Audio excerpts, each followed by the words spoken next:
Hey everyone, this is Erin from Creative Eye Chalk. I wanted to show you the progress that's been made so far.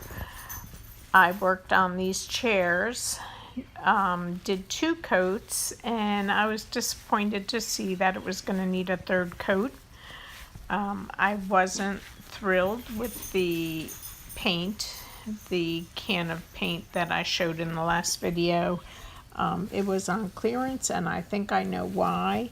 It sprayed out ivory sometimes and sprayed out white others. But I wanted to move on to the window treatments. That was the canvas that I recommended from Home Depot. I really liked the way the seams were done.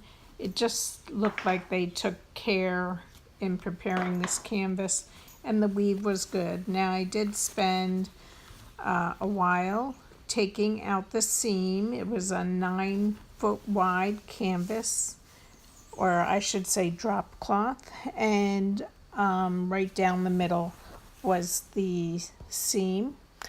And I didn't want to take it all out in front of you, so I thought I would just show you the last minute of taking out the seam. But it was perfect placement for me because I wanted to do my window treatments 4.5 feet, so that was perfect. One thing that I really like about working with this canvas is you end up having 2 sides that are already done that you do not have to put seams in, so it really saves a lot of time. So I took this seam out, and as you can see, the side still has a seam in it, but the top is now a raw edge. So one thing you want to be careful is that when you do your last seam or last 2 seams, you do them the same direction as the current seams. So one reason that I said I don't really care for sewing is I do not care for ironing. And ironing really is an important step to sewing. Fortunately, this backdrop was very cooperative, just was very easy to press, and I didn't even feel like I had to take out all the wrinkles to start. If I were doing these window treatments professionally, which I have done window treatments for pay, I would iron each step of the way and just be really careful.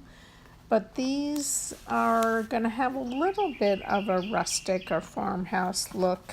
I just wanted something very casual and light and a little fun for my back porch. So I did iron with my Easy Press, because that was a bigger surface and I needed my Easy Press to do the inking part of these curtains. So I went ahead and just brought that up. So what I did was I turned the seam to match the other seam. So a lot of times I will do a finger pressing and then go over it again with the iron.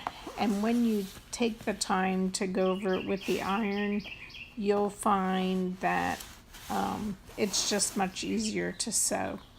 Now, when I was doing the seam ripper, I did catch part of the fabric, but it ended up not being a problem because it ended up being inside the seam. So I just did a little zigzag and took care of that.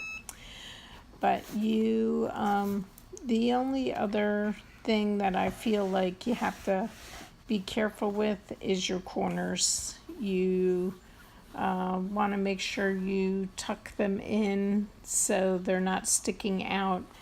And I did not even have to trim. A lot of times I trim the excess fabric, but these just turned nice, and the thickness didn't bother me. So it just ended up being very easy to deal with. Now, what I did, because these were 12-foot long drop cloths and I only needed 6 feet, I just matched up the corners and pinned a little bit and got to the center, and I did that on both sides. And doing that, you can find 2 equal pieces. Now again, if I were doing this professionally, I would have a tape measure. I would be being very careful, because a lot of times fabric is not completely straight or square. And I just found, again, with this drop cloth, it was very easy to work with. I was just so amazed at how even things were. At the end, I did measure and double check things. I wanted to double check myself since I was doing this video, and I was really surprised. Now, the way that I'm cutting this fabric right now, you would never really cut this way. What ends up happening is one side is a little longer or shorter than the other when you cut on the crease like that. You just can't really cut on the crease. There's a couple tricks to do it, but again, I tested it and I was really surprised at how even it was. I went ahead and I cut that whole piece on the crease like that. So in this case it worked out, and part of it is because of the style of window treatment I'm doing. It's very casual. It doesn't even have to be perfect, so I wasn't as careful as I would be with some other types of window treatments. Now, as I said, you just have to be careful with the corners, and use pins when you're sewing, use pins when you're ironing. So make sure, for those of you that aren't used to sewing, and if you're not sewing, of course you can use the seam tape stuff. Actually on this, that would be no problem at all. But you put the bulk of your fabric to the outside. When I was sewing, it pulled a little bit because of where my camera stand was, and it just was getting in the way. So, things didn't seem as smooth as it usually does when I sew. But what I ended up doing was just these panels, and I decided not to even finish the top seam. I'm really undecided if I'm going to put a seam or let it be a selvage edge like that, or if I'll pull it and have a little bit of a frayed edge. I probably won't decide until the end. What I'm doing is folding down about a foot. The ruler I'm using is only 8 or 9 inches because my dog bit it off, so I'm not even being exact here. But when I put it up, I played around a little bit, and I decided I wanted it to fall a little bit above the shelf that's there on that wall. So that's how I'm getting my measurement, and then I just double check it at the end, the 2 sides. Now these are the transfers that I'm going to be using on the window treatment: the watering can and then this plaid. They're both from Couture, and they're reusable silkscreen transfers. So on this top part that I just folded over, I am putting down this plaid transfer. As you can see, it has a silk screen in there. I'm going to put it down on the fabric and press it so it's nice and tight on the fabric. I did not want a full coverage. I wanted it to look a little bit rustic or farmhousey. But you always still want to have clean edges. So I made sure when I was putting this down that I pressed the silkscreen transfer down against the fabric and worked in pieces to make sure I wasn't getting any air bubbles. Whether you're working with a stencil or a transfer like this, you always have to be concerned about the ink going underneath the design, and that's absolutely what you don't want. You want a nice clean finish. Now, some of the transfers are made with marks in them and purposely have spots to make it look rough, but even that you want to follow the transfer, push it down against the fabric. Now what I'm doing here is deciding where I need to stop the pattern. There's no reason for me to do the whole thing in ink because some of it's going to be behind on the opposite side of the window treatment, and there's no sense in wasting the ink and spending the time to do that. So what I'm doing is taking the backer sheet and laying it down more as a reminder to me to stop with the ink, because it's really easy when you're working on something just to keep going and you kind of forget what you're doing. So anyway, I wanted to just have that there. And it's also really nice to have your backer sheet on part of your transfer anyway. It makes lifting it up at the end so much easier. Now what I'm doing is putting the ink on the sections where the ink does not go through. That aqua part, the dark aqua part, you will only see the fabric behind that, and then the parts where you're seeing the fabric right now, except the ink. So when I put down the ink, I put it on the aqua part because I don't just want it resting, a big glob resting on the fabric, because this is cotton and cotton absorbs.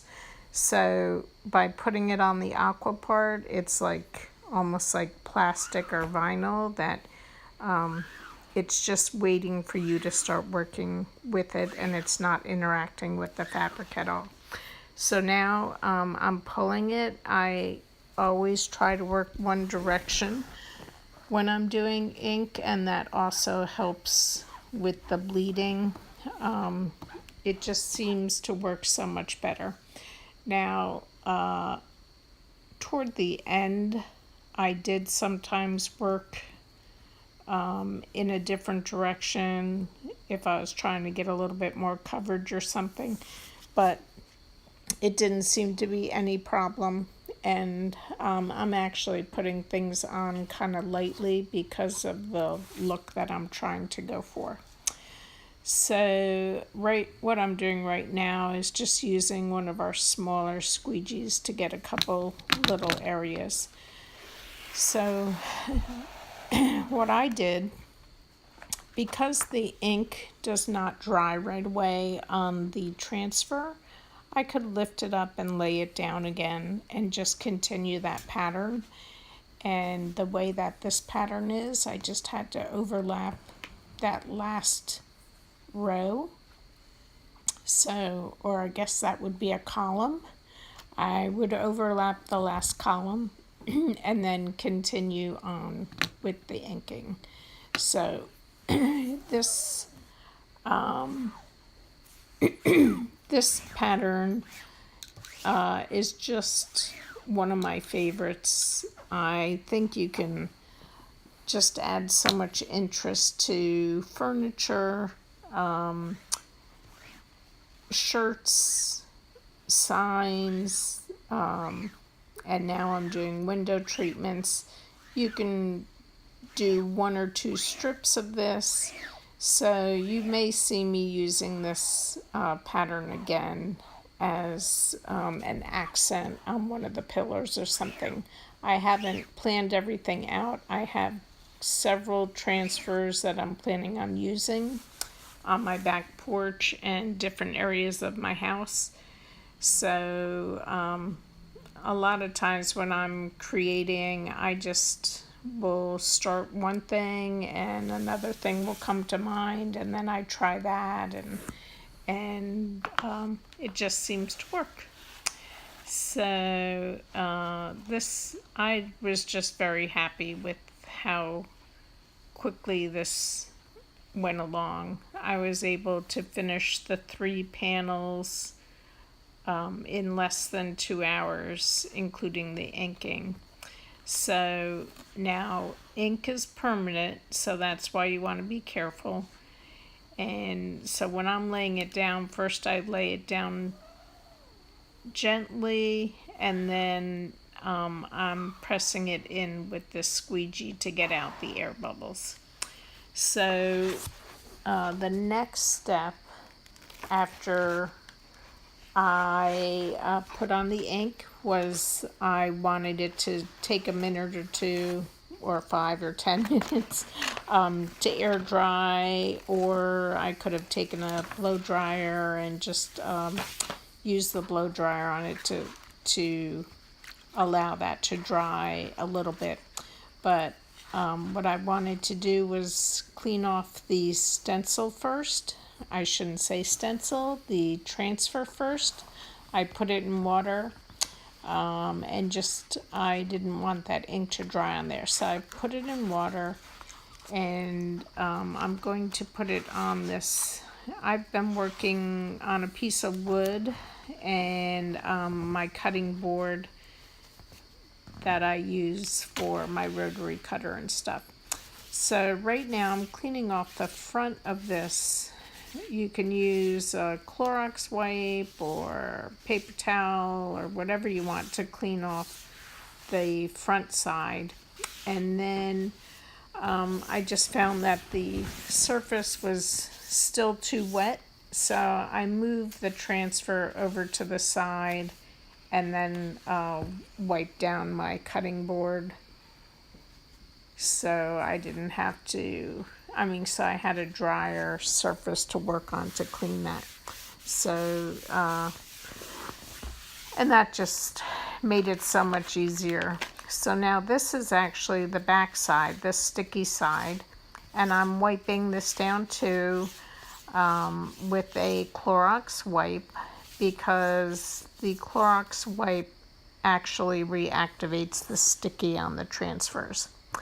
So once I felt like the ink was dry to the touch or not quite as sticky, I took a piece of parchment. Nope, I didn't take parchment paper, I took Teflon.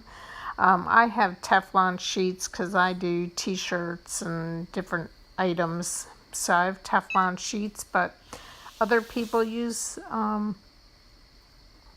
parchment paper. Do not use wax paper. Wax paper will melt, but parchment paper is okay. So either one. And I did not have to worry about the ink leaking through, because I was working on a plain wood piece of board, and I was also working on that cutting board that's washable. But if I were concerned, I would put down for the inking part, excuse me, a vinyl tablecloth, or I can put down a Teflon sheet or parchment paper, whatever I want. But you want to make sure that you're not going to damage anything with ink leaking through to the other side. As it turned out with this, there was no leaking. I turned it over, and actually you'll probably see a little bit later because you do iron the back as well. So when I'm heat setting, I do 30 seconds. I would do 4 minutes if I had an iron, but with the easy press, you only have to do 30 seconds on a side. So I did 30 seconds on the front, and then when I did the back, as you can see, there wasn't really any leaking to the other side. When I did the back, I only do less than 10 seconds, and when I'm doing the back, I don't even mind going back and forth. When I do the front, I just lay it down, put a little bit of pressure, and but on the back, I use it like a real iron, just making sure that everything is dry. And once you heat set it, it's washable. So these I probably will never wash. The window treatments that I have up now have been up there 4 or 5 years. They've never come down. So today we actually had a humongous rain. I couldn't believe how much rain came down in a very short time. And a little came in by the